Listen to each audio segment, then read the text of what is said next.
Hello, everybody. The first thing I want to say is thank you very much for reading my book. It's very humbling. Thank you. Um, the second thing I want to say is how sorry I am that we're meeting like this. I was really looking forward to coming to Bethlehem to talk to you in person. I was going to ask Fusim or Fukeng if he would come along too, and all of us to discuss together. This business of just talking at you into a camera rather than having some proper exchange is very frustrating, especially since this book is about your world and your town, um, a world and a town that I visited, but is yours. I really, I really wanted to hear what you had to say, what you had to tell me, what you had to ask me, um, and hopefully we will do it one day when circumstances permit. But given this is really second best, I'm going to keep this quite short in the hope that we can do something much better another time. And what I wanted to do, just in this brief few words, is to abstract from Bethlehem, from all the particulars, from what did or didn't happen, and get to what for me is the essence of Fusi's story. And I think that told in this way, it's a really extraordinary story. That here's this man who was locked up in jail at the age of 25 and spent the next 19 years in prison. Those are obviously a crucial 19 years in anyone's life. It's essentially when you learn to be an adult, uh, when you learn what it is to run a life, to fall in love, to get married, to build a career, to hold down a job, to learn how to run a life. All of that is taken away. And, having worked with prisoners before and worked on prisons before, I know that seven, 8 times out of 10, somebody who spent the first 19 years of their adult life in prison comes out and fails because they just don't have the tools. So here is a man in this position, all the odds against him. He comes out after 19 years into Boklokong, a place where there's a lot of unemployment, there's alcohol, there's social dysfunction. And he not only does okay, but he really thrives from the beginning in all aspects of his life. He starts as a junior mechanic in the municipality and he works his way up. He's pretty competent at not just doing work, but at building the relationships to get ahead. He falls in love pretty quickly with a woman more or less his age. He takes over the care of her children. He essentially adopts them. He loves them as if they're his own.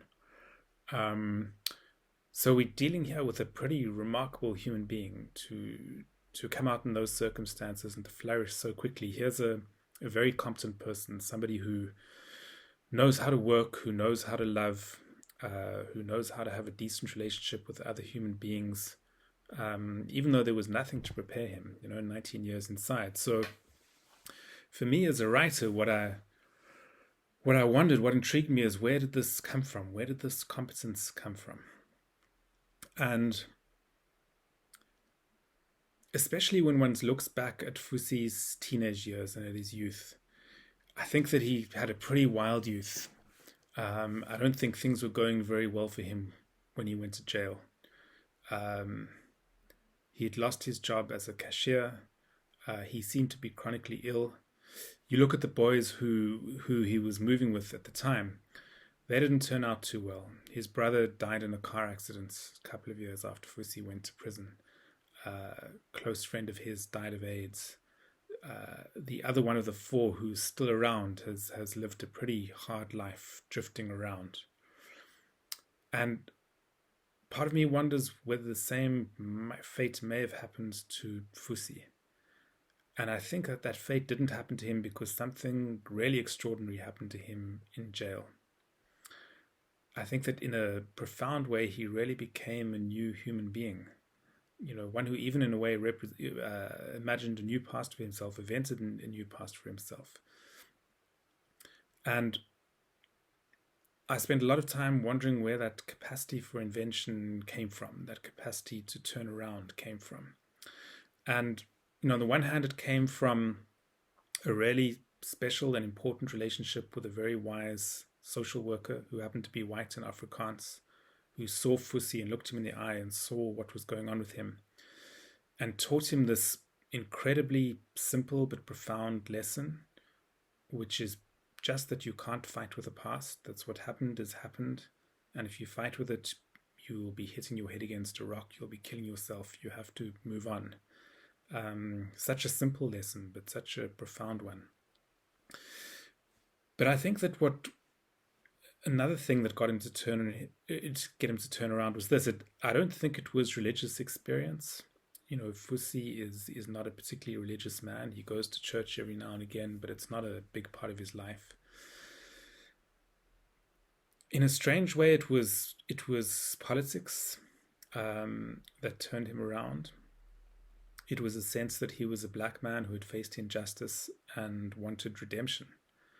A sense, that kind of a cosmic sense that if the world has been bad to you, it owes you something and you're going to take something from it. Quite a hard thing to pin down. But I think that's at the essence of it. I'm sorry, I'm not very good with the technology, so I've had to start another video. But really that's all that I have to say for the moment. I do find this business of just talking about these issues without your response quite difficult, and I'd really much rather you were all in the room and we could have a conversation. There's so many other things here. There's the question of growing up on the farms around Bethlehem. There's the Truth Commission and what happened there. There's the trial and what happened there. There's the question of what the truth was of what actually happened on that day, on the 2nd of April 1992. But what I think about all those things. It's in the book. What I was really hoping for was a conversation. So all I can do is say again that it would be really wonderful if that conversation were possible one day, especially if it could involve Fusi himself as well. And to say again, thank you very, very much for picking up this book and reading it. I wish I knew more about what you have made of it, but hopefully I will find out one day soon. Thanks again and take care.